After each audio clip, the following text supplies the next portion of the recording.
Olá pessoal, bem-vindos a mais um vídeo aqui do Heróis da Imaginação. E o que eu queria falar hoje? Bom, primeiro que eu estou mudando um pouco aqui as coisas. Estou fazendo um teste, na verdade, como que fica a gravação de vídeo usando o celular e não a câmera profissional, né? Vamos ver como é que fica. Espero que pegue bem o áudio e etc.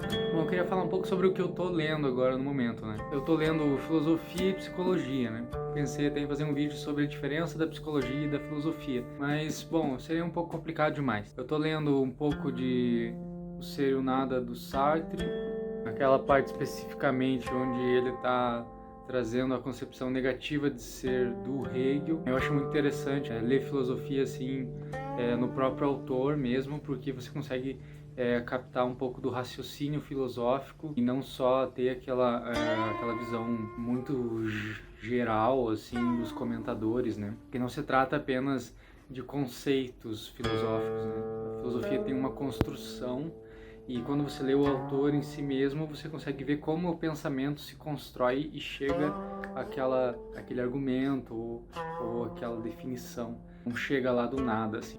Outra coisa que eu tô lendo é literatura clássica, a Divina Comédia. Eu quero fazer um vídeo sobre isso, relacionando a psicologia analítica e a descida do Dante ao inferno, né? E o que eu queria falar hoje é sobre O Segredo da Flor de Ouro, que é um livro do Jung, mas que não é do Jung, é um comentário de uma tradução de um texto chinês do Richard Wilhelm.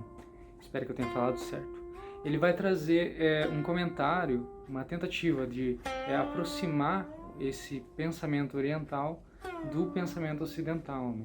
Ele diz que o pensamento oriental é uma contraposição ao pensamento ocidental, então é necessário o ocidental compreender essa oposição para ter uma visão mais ampla de si mesmo. Si mesmo é um conceito do Jung, é um conceito que fala de uma personalidade maior. O conceito de self do Jung sempre precisa do seu polo oposto para ser contemplado. Por isso, para pensarmos no conceito de self, temos que pensar no conceito, por exemplo, de ego e inconsciente, ou de consciente e inconsciência. Só na junção desses dois polos é que podemos pensar no conceito de self.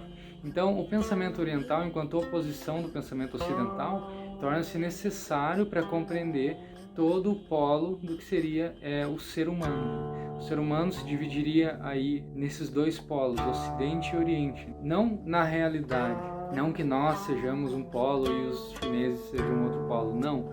Mas nós mesmos criamos essa oposição. Nós mesmos nominamos lá como Oriente, cá como Ocidente, né? Se pensarmos de uma outra forma, se olharmos as coisas de um outro ponto de referência, faremos uma nomeação ao contrário. A questão é, Jung vai tentar trazer então uma compreensão da filosofia chinesa para compreender o próprio processo psicológico. O pensamento chinês, para o Jung, ele é um pensamento circular, não linear. Então, se o homem ocidental pensa de uma maneira causal ou mecânica, o homem oriental vai pensar de uma forma circular. Ele sempre vai começar os textos do centro para depois expandir para as bordas. O homem ocidental faz um texto linear, com introdução, desenvolvimento e conclusão, né? Não é esses os moldes da monografia, dos artigos, são os moldes do pensamento, o modo de ser ocidental, que é um modo assim, dividido em parâmetros, dividido em uma sequência linear causal, uma ordem linear das coisas. Enquanto o pensamento oriental não, o pensamento oriental ele está sempre aberto para todo o círculo de pensamentos e ele tenta, trabalhando circular, chegar ao centro. Há uma diferença também da concepção de verdade. O homem oriental acredita que a verdade é uma espécie de iluminação que ele encontra dentro de si, enquanto o homem ocidental acredita que a verdade é algo exterior, é uma explicação, é um argumento externo, é um conceito, é uma tese que ele construiu na academia cientificamente, que ele comprovou aquilo e ele vai usar aquilo, vai institucionalizar aquilo e vai impor aquilo a todos e todos vão seguir aquilo como verdade. Por exemplo, a gravidade, cura de uma doença. Ele buscou aquilo através de vários experimentos e agora ele descobriu que doença é aquela, ele nomeou aquela doença, classificou aquela doença dentro de um sistema teórico e compreendeu aquele sistema teórico, expôs todas as teias daquele sistema teórico. Todos os homens ocidentais, nesse caso, teriam como ter acesso a esse sistema teórico para compreender aquele fenômeno. O homem oriental, pelo contrário, ele não entende a verdade como uma explicação das coisas. mas com um encontro genuíno com as coisas. A verdade para o homem oriental, ela é um processo de encontro consigo mesmo, de iluminação do caminho obscuro da vida. Quanto menos confuso, quanto mais centralizado está esse círculo, que é o próprio pensamento oriental, né, se fundamenta nesse modo circular de ver as coisas, né? Quanto mais centralizado estão esses pensamentos e sentimentos nesse círculo, mais próximo da verdade, mais esclarecedor é a coisa. E como que isso funciona?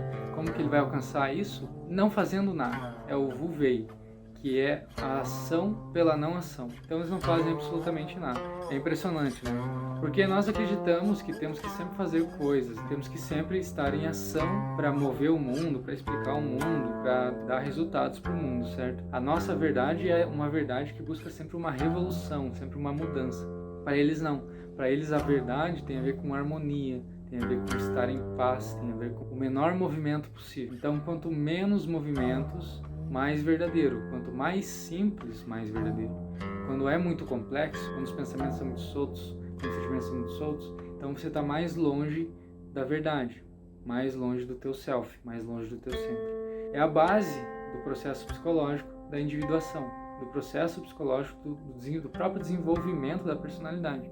O Jung se interessa pelo pensamento chinês não porque ele está buscando uma metafísica ou porque ele tem uma curiosidade pelos orientalistas, blá, blá, blá, não sei, ele tem uma curiosidade pelas coisas. Não, porque ele encontra na própria experiência que há um movimento, na própria experiência clínica, que há um movimento de desenvolvimento da personalidade, que parece tender sempre no mesmo ponto, parece que a vida toda daquela pessoa gira em torno de um mesmo ponto, é uma concepção que já era entendida pelos sábios orientais há milênios, mas que não conseguia ser compreendida pelos ocidentais, que buscam sempre a verdade lá fora. O que a gente faz para se curar aqui no Ocidente? Primeiro, acho que tem uma doença psicológica, né? Então a gente se rotula dessa forma. E aí a gente tenta comprar coisas, tomar coisas, tentar suprir o vazio existencial com outras coisas.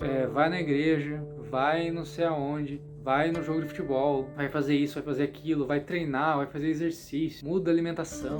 O oriental buscaria encontrar dentro de si mesmo o que está fazendo ele estar em dissonância com o seu próprio self.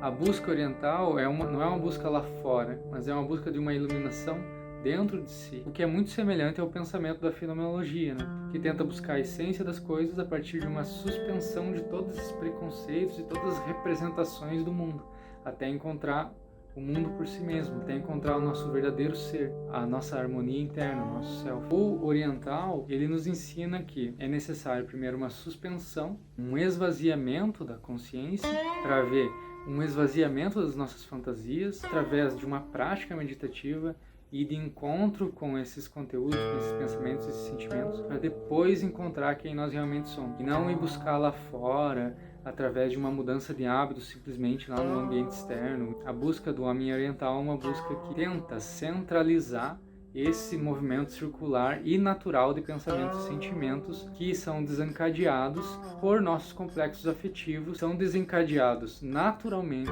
durante a vida. O homem oriental tem a tarefa de encontrar uma paz interior, mesmo em relação a todos esses conteúdos, a todos os afetos, a todas as paixões que estão a todo momento nos afetando, nos controlando, nos possuindo de alguma maneira, né, e nos tirando do nosso próprio ponto de referência, nosso ponto central, né, que seria o nosso self.